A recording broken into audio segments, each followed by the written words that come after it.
സ്വകാര്യ സർവകലാശാല ബിൽ ചർച്ചയിൽ സമയക്രമം പാലിക്കാത്തതിൽ നിയമസഭാ സ്പീക്കർ ശാസിച്ച സംഭവത്തിൽ പ്രതികരണവുമായി ഇടത് എംഎൽഎ കെ.ടി. ജലീൽ രംഗത്ത് വന്നിരിക്കുകയാണ്.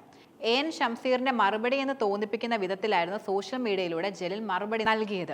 ബില്ലുമായി ബന്ധപ്പെട്ട കാര്യങ്ങൾ പറഞ്ഞു വന്നപ്പോൾ സമയം അല്പം നീണ്ടുപോയെന്നും അതൊരു ക്രിമിനൽ കുറ്റമായി ആർക്കെങ്കിലും തോന്നിയെങ്കിൽ സഹതപിക്കുകയേ നിർവാഹമുള്ളൂവെന്നും ജലീൽ ഫേസ്ബുക്കിൽ കുറിച്ചിരുന്നു. ലീഗ് കോട്ടയായ മലപ്പുറത്ത് നിന്നാണല്ലോ തുടർച്ചയായി 4ാം തവണയും നിയമസഭയിലേക്ക് വന്നത്. അതിനാൽ തന്നെ സ്വാഭാവികമായും അല്പം ഉശിരു കൂടും. അത് പക്ഷേ മക്കയിൽ ഈന്തപ്പഴം വിൽക്കുന്നവർക്ക് അത്ര എളുപ്പം പിടികിട്ടണമെന്നുമില്ല. കെ.ടി. ജലീൽ FB പോസ്റ്റിൽ അഭിപ്രായപ്പെട്ടു. എന്നാൽ FB പോസ്റ്റിൽ സ്പീക്കറുടെ പേര് പരാമർശിക്കുകയോ മറ്റൊന്നും ചെയ്തിട്ടില്ല.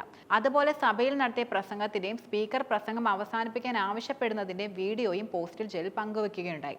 കെ.ടി. ജലീലിന്റെ ഫേസ്ബുക്ക് പോസ്റ്റ് ഇങ്ങനെയാണ്: സ്വകാര്യ സർവകലാശാല ബില്ലിന്റെ ചർച്ചയിൽ പങ്കെടുത്തുകൊണ്ട് കഴിഞ്ഞ ദിവസം നിയമസഭയിൽ ചെയ്ത പ്രസംഗമാണ് താഴെയുള്ളത്. ബില്ലുമായി ബന്ധപ്പെട്ട കാര്യങ്ങൾ പറഞ്ഞു വന്നപ്പോൾ സമയം അല്പം നീണ്ടുപോയിരിക്കുകയാണ്. അതൊരു ക്രിമിനൽ കുറ്റമായി ആർക്കെങ്കിലും തോന്നിയെങ്കിൽ സഹതപിക്കുക മാത്രമേ നിർവാഹമുള്ളൂ. ലീഗ് കോട്ടയായ മലപ്പുറത്ത് നിന്നാണല്ലോ തുടർച്ചയായി 4ാം തവണയും നിയമസഭയിലേക്ക് എത്തിയത്. സ്വാഭാവികമായും അല്പം ഉശിര് കൂടുക തന്നെ ചെയ്യും. അതൊരു പക്ഷേ മക്കയിൽ ഈന്തപ്പഴം വിൽക്കുന്നവർക്ക് അത്ര എളുപ്പം പിടികിട്ടണമെന്നില്ല. തിങ്കളാഴ്ച സ്വകാര്യ സർവകലാശാല ബിൽ പരിഗണിക്കുന്നതിനിടെ ആവശ്യപ്പെട്ടിട്ടും പ്രസംഗം അവസാനിപ്പിക്കാത്തതിലാണ് കെ.ടി. ജലീലിനോട് സ്പീക്കർ എൻ ഷംസീർ കൂടുതലും ക്ഷോഭിതനായിരുന്നത്. പ്രസംഗം 10 മിനിറ്റ് പിന്നിട്ടതോടെ അവസാനിപ്പിക്കാൻ പല പ്രാവശ്യം സ്പീക്കർ ആവശ്യപ്പെടുകയും ചെയ്തു. 17 മിനിറ്റായിട്ട് പ്രസംഗം തുടർന്നതോടെ സ്പീക്കർ മുന്നറിയിപ്പും നൽകിയിരുന്നു.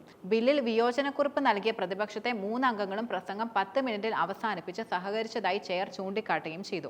പ്രസംഗം നിർത്താതെ വന്നതിനെ തുടർന്ന് സ്പീക്കർ മൈക്ക് ഓഫ് ചെയ്യുകയായിരുന്നു. തുടർന്ന് സംസാരിക്കേണ്ട E.K. വിജയനെ ക്ഷണിക്കുകയുമായിരുന്നു ചെയ്തത്.